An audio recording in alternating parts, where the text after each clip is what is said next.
It's the same things over and over. So look here. If we see this image, we zoom in, her eye here is sharp relatively, and this eye isn't.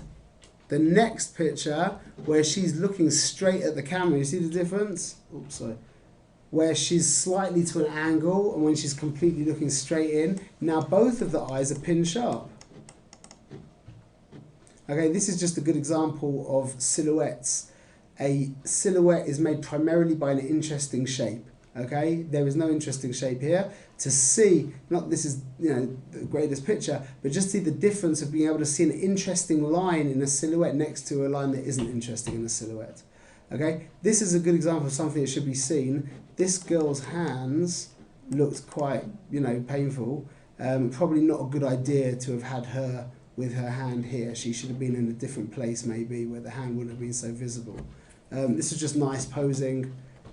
Just a strong line, goes all the way round. It would be nicer maybe if she was a little bit lower down with her face just over here. Okay, this is a good example. This is another picture of hands, by the way. But this is a good example where a very shallow depth of field is not as good as a longer depth of field, because you can't see what's going on in the background here.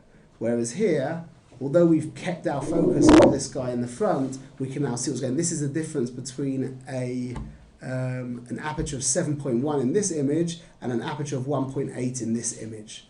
Okay, if he was being more interesting, then maybe 1.8 would be okay, because we don't really care about the background. But here this guy's also distracting, but just the idea of seeing what's going on in the background is only accessible because we're using 7.1. Okay, just the difference of getting rid of some reflections in glasses. Just put your chin down. Why can't you see the eyes on this? This one? The reflection in his glasses. The other one also. It looks like this. You can see that. Yeah, it's fine. So just to get rid of reflections in glasses is very little, usually little more than just drop your chin down a teeny bit there. This is just the flash problem, right? So that wasn't with a flash. This is without a flash. And now this is just, again, like a kitschy kind of interesting pose. You don't need to do this for the people where we live.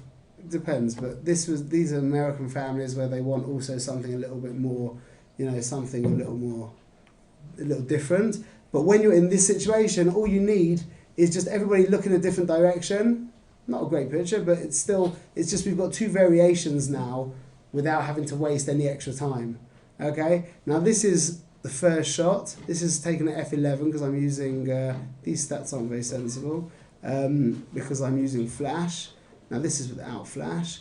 And this is just by saying to everybody, just everyone squeeze in.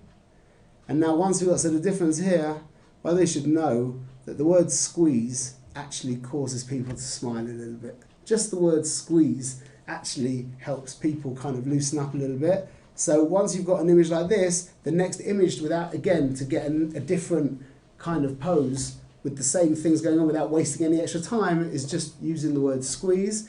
And then again here, just to make another third image out of the same scenario, I would everybody just make a conversation between the next person next to you. And they're like, who, what do you mean? I'm like, Mum told it. And before you know it, they're joking, and they usually at this point, they burst into laughter.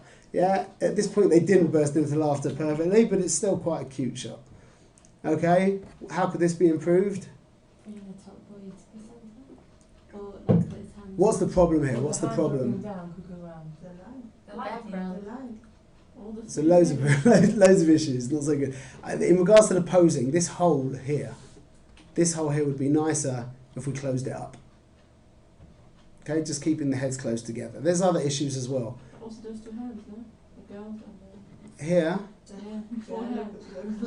Which hands? It's too many hands, no? Okay. Hands dropping down, you say, yeah, maybe if she put her hands lower down onto his hands, that would be a little tidier. The main point though is this hole over here that can just be remedied by pulling this guy in a little bit. Okay, just the difference of distracting backgrounds. Look at that and look at that. Not it's a different picture because it's a slightly different pose, but just to see when you've got a clean green background as opposed to a background with stuff going on. Okay, this is just a cute moment. I said to the little girl, just give Mummy a hug, give Mummy a hug. And to Mummy, just to make it that little bit more kind of special, I just said, don't look at the camera, just look off to the side of John. and just made the image just that little bit more special. See how close this is cropped in?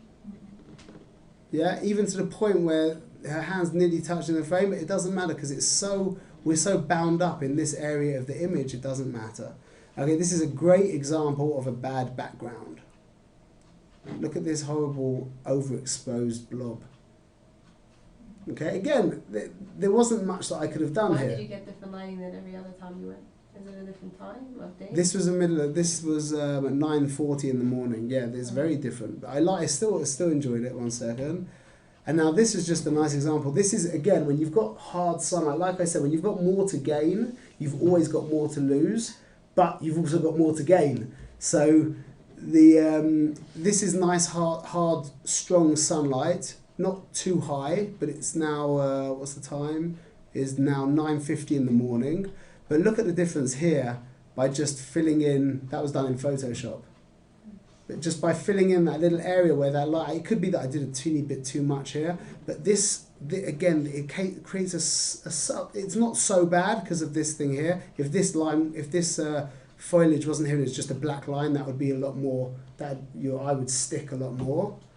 But just to completely cover something in, this is just, I thought, a cute image of strong textures, which leads itself to black and white. Got all the boys to look completely uniform, got the little girl to do something a little different, and then just to emphasize that a little bit more, I did a spot color, which I think kind of works. That was the original image. Don't forget, when you do something like this, there's a good chance if you're having to pull out the original because the client's like, oh, that picture where the little girl standing out was lovely, but could I just have the whole thing in color, please? So do that. This image was to show you, look at the difference here, just by being very precise. Look how close they are here. Just how much better that is by just making everything uniform in this image. Could be better in some images to move them a little closer if you wanted it to be not uniform. But just be precise. People really appreciate precision. This is just an interesting shadow that I saw that I made use of. Look at the difference here, although let me just crop this so it's a little bit easier to see the difference. Difference between her slouching here and just sitting up a little bit straighter. Yeah? Okay? The difference between looking out the camera and now just make a comment, just talk to your husband. Go on, tell him that you like him, something like that. Can I ask why that is? This is by the Old City, outside the Old City, looking down towards like Yamin Moshe, but it doesn't look like this. This is just a very select. Again, look at the next picture here just to show you. See this big blob of not whatever. Look at the difference here. I did this in Photoshop. Look at the difference between filling in the blob and keeping the blob open. Okay? What's annoying here?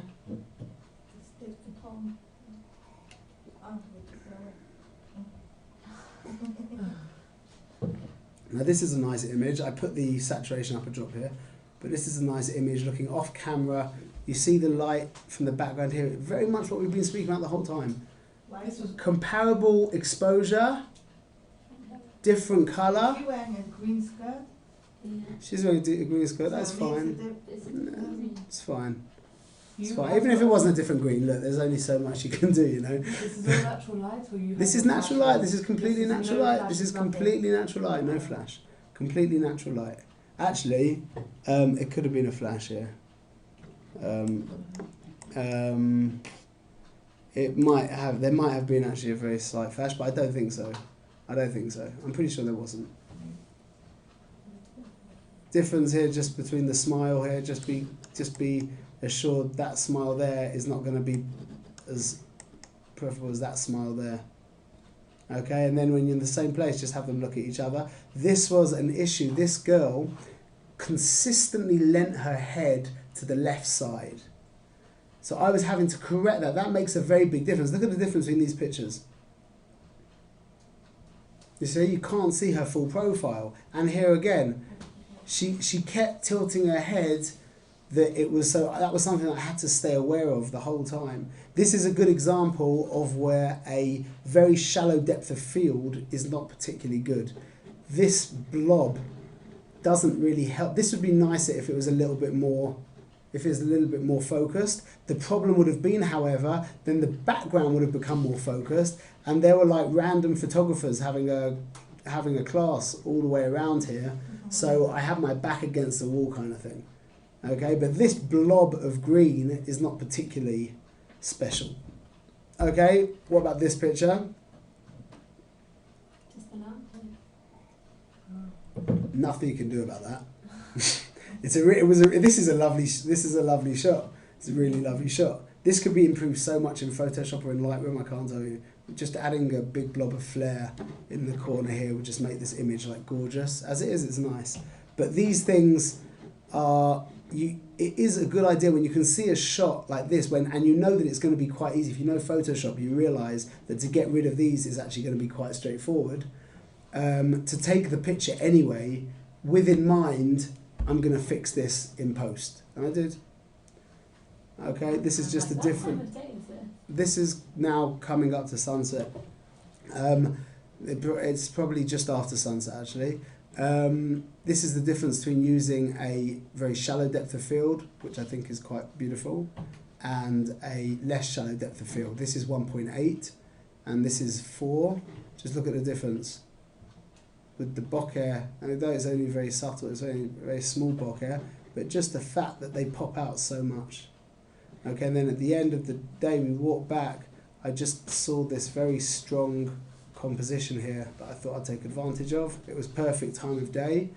This is very much not up to the photographer. To get these colours is exactly because it was probably 20 minutes after sunset that the light levels were completely in line with each other, completely balanced, which means you could get a picture like that. Generally, if it's at night time, this would be pitch black, and if it's in the middle of the daytime, this would be white. Okay.